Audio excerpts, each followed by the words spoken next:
It is not what you know that's going to get you in trouble in business. It's not even what you don't know that's going to get you in trouble. It's what you don't even know you should know until you know that you didn't know it and it bit you in the ass. My dad was a pastor. One of my favorite things is I was talking to this pastor. He was in Portland, Oregon. He had a church, a congregation of like 300 people. And, my experience growing up with pastors, I'm a Christian, but, I've spent a lot of time around pastors, and, I think a lot of them are just kind of hung up on themselves and full of shit, to be honest with you. But, with that said, so I was sitting with this pastor my senior year of high school, and he was in, because I went to a Christian high school, so he was talking to the group, and he was talking about how to become a successful pastor. And so he goes through his, in my many years, and he goes on and on and on and on. So I asked him, I said, hey, Pastor Brown, can I ask you a question? He says, yeah. I said, how many people you got in your church? He says, I have 300 congregants. I go, and you're downtown Portland? Yeah. So where a majority of the population is? Yeah. I go, okay, can you answer me this? How is it that my dad goes to Good Shepherd, which is an hour out of town in the middle of nowhere, and that pastor has 5,800 congregants? What's the difference? Well, I mean, they have more money. Okay, how'd they get that? Because they got more people tithing, which means the tithing follows the believing. Like, I grew up in these churches my whole life, and I'd watch how bad they'd be run. And I think to myself, man, this is horrible, and I have to sit and listen to these people. They don't, like, the message is a translation. And I think about all this stuff, but then all of a sudden I started comparing. Like, why has this one got 5,800 people, and it's in the middle of nowhere, and it's got a beautiful building, and everybody seems happy, and this one's downtown, and everybody's quiet, nobody talks to each other, everyone gets pounded on for an hour and 15 minutes. There's no music, it's no fun. You start to learn context and contrast. Does this make sense? And this is important because you guys need to be thinking about this through the whole scaling process. It is not what you know that's going to get you in trouble in business. It's not even what you don't know that's going to get you in trouble.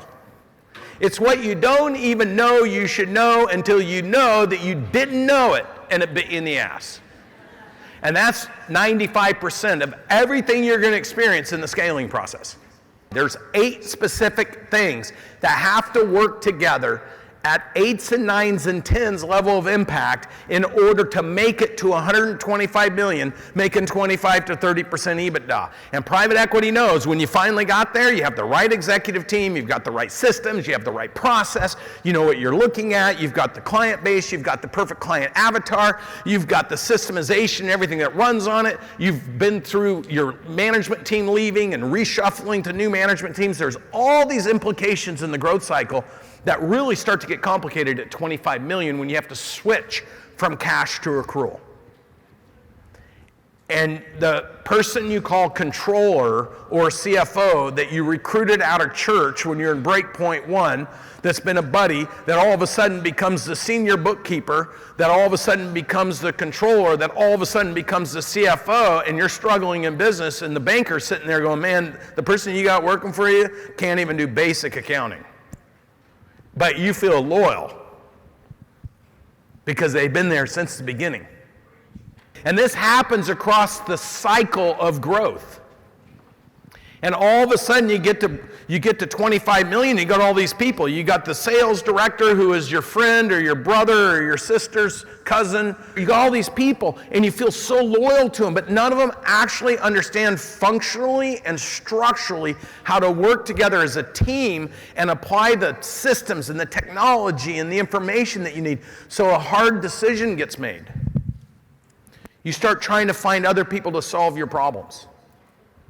And when you introduce, but the thing is see, you've never done it before either. Everybody's practicing. So you start introducing new personalities that you assume, based on their pedigree, they know what they're doing. And what Grant Cardone talks a lot about is cycles.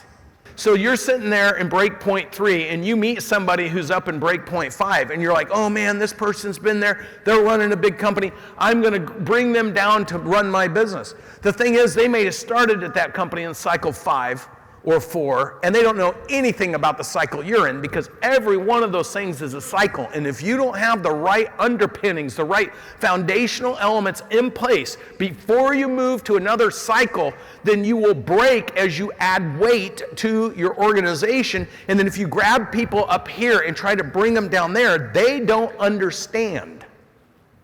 So they're making decisions based on what businesses up here do, not what you needed to have in place.